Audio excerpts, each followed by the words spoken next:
This is part 2 of Chapter 13, Your Subconscious and the Wonders of Sleep. Let's get right into it. In case you were wondering, yes, I sometimes use AI pictures in my videos, but stay focused on the message. It's what really matters. Let's start off with the first story by Joseph Murphy. An old friend appeared in the dream and said, "Read these headlines, do not go." The headlines of the newspaper which appeared in the dream related to war and the attack on Pearl Harbor. Occasionally, the writer dreams literally. The aforementioned dream was undoubtedly a dramatization of the subconscious mind which projected, a person whom I trusted and respected. To some, a warning may come in the form of a mother who appears in a dream. She tells the person not to go here or there, and the reason for the warning. Your subconscious mind is all-wise. It knows everything. Oftentimes it will speak to you only in a voice that your conscious mind will immediately accept as true. Sometimes your subconscious will warn you in a voice which sounds like that of your mother, or some loved one, which may cause you to stop on the street, and you find, if you had gone another foot, a falling object from a window might have struck you on the head. Let me jump in here for a moment with a short story about my aunt telling me she had a terrible feeling one day that something bad had happened to one of her sons. He lived in Vancouver, Canada, and she in Ottawa, Ontario, Canada. She used her intuition and called him immediately, but got no answer. So she called her other son in the same area, and he said that his brother was in a severe accident, and he was with him at the time of her call.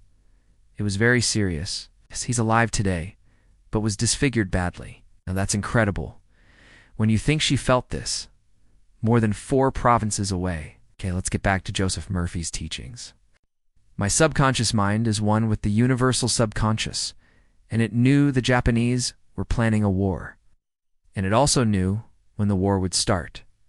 Dr. Ryan, the director of the Department of Psychology at Duke University, has gathered together a vast amount of evidence showing that a great number of people all over the world see events before they happen, and in many instances are, therefore, able to avoid the tragic event which was foreseen vividly in a dream. The dream which I had showed clearly the headlines in the New York Times about 3 years prior to the tragedy of Pearl Harbor. In consequence of this dream, I immediately canceled the trip, as I felt a subconscious compulsion to do so. 3 years later, the Second World War proved the truth of the inner voice of intuition. Your future is in your subconscious mind. Remember that the future, the result of your habitual thinking, is already in your mind, except when you change it through prayer or by choosing empowering thoughts. The future of a country, likewise, is in the collective subconscious of the people of that nation. There is nothing strange in the dream I had wherein I saw the headlines of the New York newspapers long before the war began. The war had already taken place in mind, and all the plans of attack were already engraved on that great recording instrument. The subconscious mind, or collective unconscious, of the universal mind. Tomorrow's events are in your subconscious mind, so are next week's and next month's, and they may be seen by a highly psychic or clairvoyant person. No disaster or tragedy can happen to you if you decide to pray. Nothing is predetermined or foreordained. Your mental attitude, for example, the way you think, feel, and believe, determines your destiny. You can, through scientific prayer, which is explained in a previous chapter, mold, fashion, and create your own future.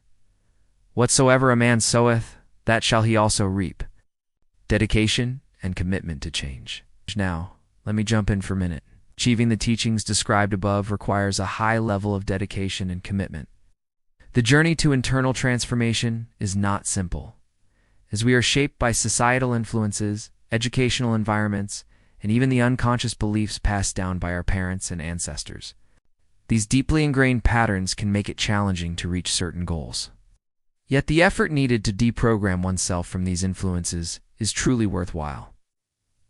Facing challenges and taking action, the process of change will inevitably take time. But the rewards that come from persevering are significant. Many people wonder where to begin. The first step is to identify what holds you back from moving forward in life. A great place to start is by seeking out guidance, such as watching videos of those who have successfully made these changes and taking concrete steps to resolve one issue at a time. Progress becomes attainable. As you continue, resistance gradually fades, allowing for steady improvement and personal growth.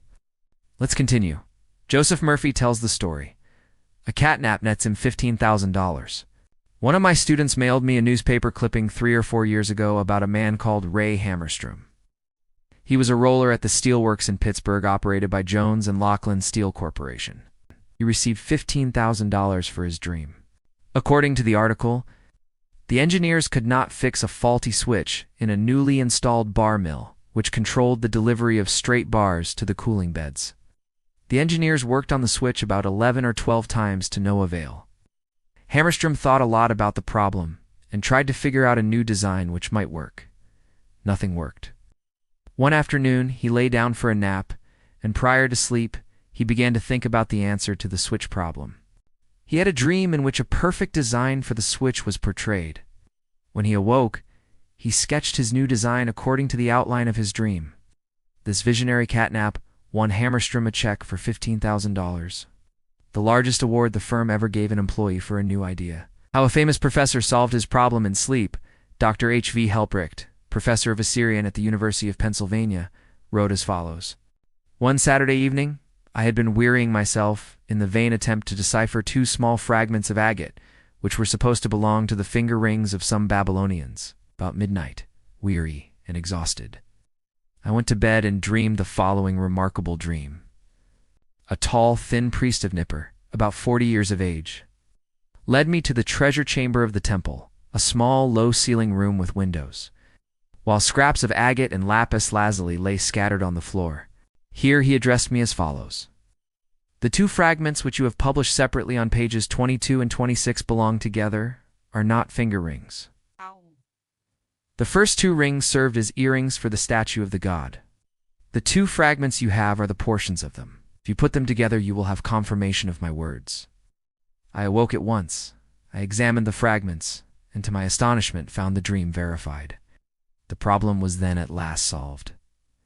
This demonstrates clearly the creative manifestation of his subconscious mind, which knew the answer to all his problems. How the subconscious worked for a famous writer while he slept peacefully. Robert Louis Stevenson, in one of his books, Across the Plains, devotes a whole chapter to dreams. He was a vivid dreamer and had the persistent habit of giving specific instructions to his subconscious every night prior to sleep.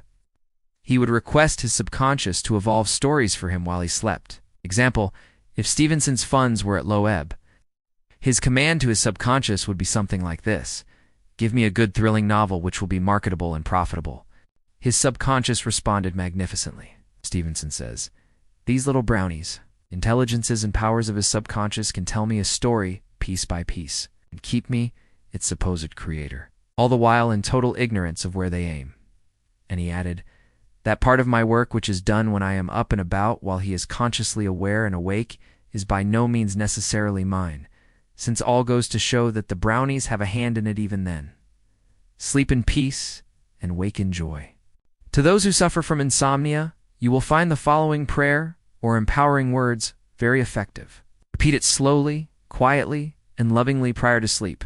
My toes are relaxed, my ankles are relaxed, my abdominal muscles are relaxed, my heart and lungs are relaxed, my hands and arms are relaxed, my neck is relaxed, my brain is relaxed, my face is relaxed, my eyes are relaxed, my whole mind and body are relaxed.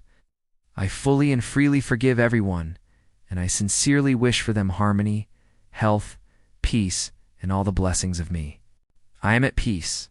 I am poised, serene, and calm. I rest in security and in peace. A great stillness steals over me, and a great calm quiets my whole being as I realize the divine presence within me. I know that the realization of life and love heals me. I wrap myself in the mantle of love and fall asleep filled with goodwill for all. Throughout the night, peace remains with me, and in the morning I shall be filled with life and love. A circle of love is drawn around me. I will fear no evil, for thou art with me. I sleep in peace, I wake in joy, and in him I live, move, and have my being. Creating your own empowering statement for better sleep, it can be challenging to remember a long affirmation each night. But the essential idea is to craft a personalized, empowering statement that suits your needs. There is no requirement to use exact words. What matters most is the intention behind the affirmation. A personal experience reflecting back about 40 years, I recall struggling with sleep. To overcome this, I would gently grab my pillow, settle in slowly, and quietly tell myself how fortunate I was to be in a warm bed. I would then affirm, I am falling asleep easily and comfortably and will awaken refreshed in the morning. This simple, concise statement made a significant difference for me. The importance of relaxation and gratitude. If you constantly feel frustrated and unable to sleep, your body will respond by giving you restless nights. It is essential to relax, cultivate gratitude, and use gentle, uplifting words to guide your mind and body toward restful sleep. This practice can help you develop a lasting habit of peaceful, rejuvenating rest. Next video is a must-watch. Join me for Chapter 14, Your Subconscious Mind and Marital Problems, and remember to like, share, subscribe, and so you continue reaping the rewards you deserve. Cheers for now.